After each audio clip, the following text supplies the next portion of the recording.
Bonjour, je suis Danielle Segas, j'ai été 45 années orthophoniste et consultante en audio-psychophonologie. J'ai décidé aujourd'hui de partager mon expertise et mon expérience sur Internet. Dans le cadre de la série sur l'audio-psychophonologie, je réponds aujourd'hui à la question « Qui est Alfred Tomatis ?» Eh bien, Alfred Tomatis est un médecin ORL français qui est né en 1920 et qui est décédé en 2001, le 25 décembre 2001. Donc, Alfred Tomatis, quand il était enfant, a baigné dans l'ambiance du bel canto, parce que son père était chanteur à l'opéra.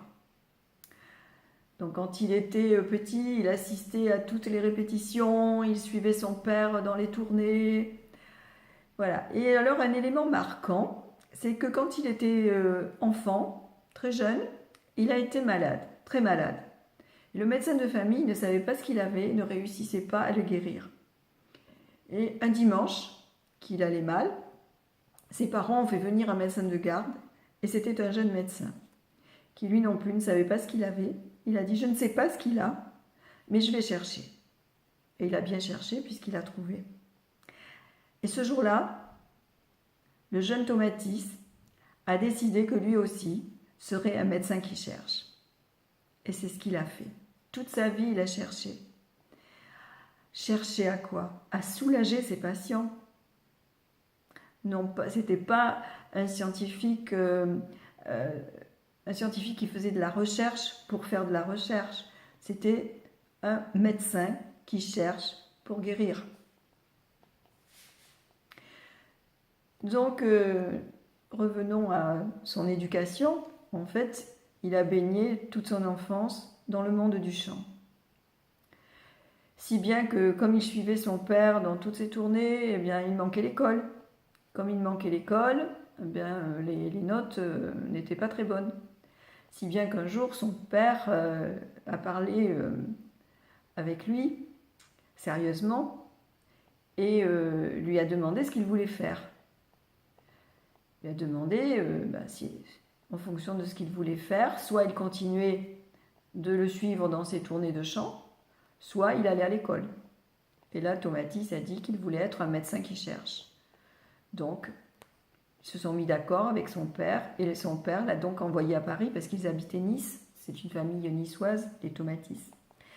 Donc son père l'a envoyé à Paris pour faire ses études. Il avait 12 ans. Il était donc seul à Paris. Il l'avait quand même confié à un de ses amis greffiers.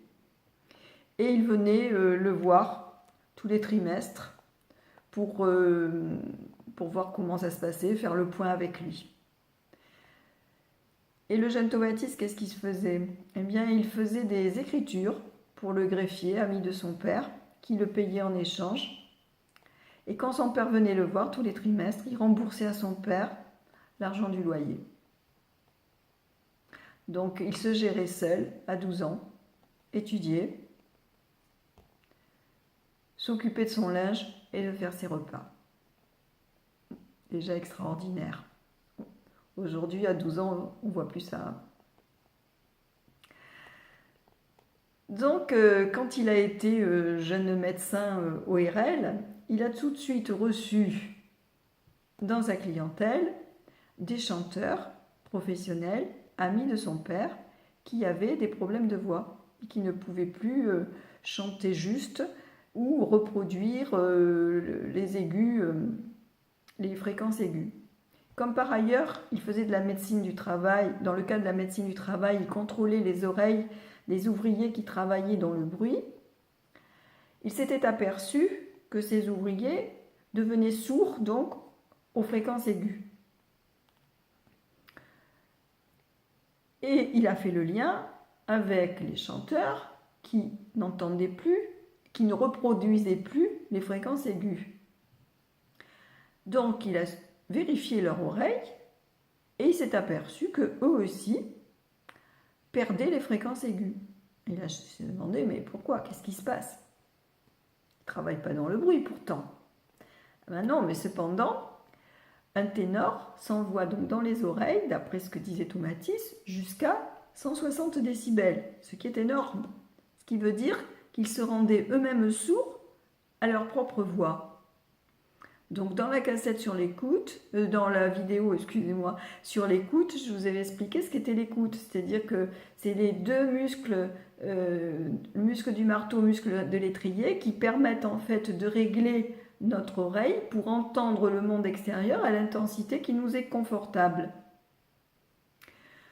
Donc, les chanteurs qui, pour se protéger, eh bien, réduisaient en fait donc réduisaient leur écoute pour pouvoir entendre le son à une intensité plus confortable. Et donc, ils se rendaient sourds eux-mêmes à leur propre voix. Et là, Tomatis s'est dit, bon, ben alors, puisque la voix ne contient que ce que l'oreille entend, si je permets aux chanteurs de réentendre les aigus, à ce moment-là, ils vont pouvoir les reproduire. Puisque c'est eux, en fait, ils n'étaient pas devenus sourds, mais ils se débrouillaient pour entendre moins fort, ce qui revenait à s'assourdir. Et donc, s'ils permettaient de rééduquer leur oreille à entendre à nouveau les aigus, alors ils allaient pouvoir les reproduire. Je fais ce geste-là parce que c'est ça, en fait, qui se passe avec l'oreille électronique. C'est une gymnastique aux muscles de l'oreille moyenne qui est demandée de faire pour que justement avec les fréquences aiguës, pour que petit à petit, elle prenne l'habitude en fait de fonctionner à son potentiel maximum pour entendre tous les sons. Donc c'était les débuts de l'électronique et Tomatis a fait construire donc un appareil qu'il a appelé l'oreille électronique. Voilà pourquoi ce nom-là. Mais comment faire pour donner cette impulsion à l'oreille? Eh bien, qu'est-ce qu'il a fait? Il a pris la voix de Caruso. Il a supposé que Caruso avait une oreille parfaite, vu la voix qu'il avait. Il a donc, comme il était mort, eh bien, il pouvait prendre sa voix et puis et se servir donc de la voix de Caruso. Donc il y avait quelques enregistrements de la voix de Caruso, ce qui est quand même assez génial parce qu'à cette époque-là, les chanteurs n'aimaient pas du tout faire enregistrer leur voix. D'ailleurs, Tomatis n'avait qu'un seul enregistrement de la voix de son père. Donc il a analysé la voix de Caruso et ainsi il a pu voir quelle oreille il avait. Et il a construit l'oreille électronique sur le modèle de l'oreille de Caruso, et c'est ça qu'il fait. Donc il nous invite, quand on fait ce travail-là, nous sommes invités à adapter notre oreille pour que petit à petit elle entende à la manière de Caruso. Inutile de vous dire que tout le monde n'y parvient pas. J'aurais bien aimé moi, mais non. Donc voilà l'histoire de Tomatis, voilà qui est Tomatis. Et ensuite, je vais vous parler de ses autres recherches. Donc ça, c'était l'oreille et la voix, on peut dire. C'était les débuts de sa recherche. Ensuite, ça va être les enfants, avec les enfants qui avaient de gros retards de langage et même des enfants autistes. Donc où ça l'a amené, ça, pour essayer de les guérir, de leur donner le langage. Ça l'a amené où? Ça l'a amené à l'écoute intra-utérine, à supposer que l'enfant entendait in utero. À l'époque, c'était juste après la guerre, personne ne disait ça. Et pendant longtemps, il lui a fallu batailler pour faire admettre que le fœtus entendait in utero. Maintenant, tout le monde le sait, mais ça n'était pas le cas à l'époque. Et ensuite aussi, donc, tout son travail sur les langues étrangères.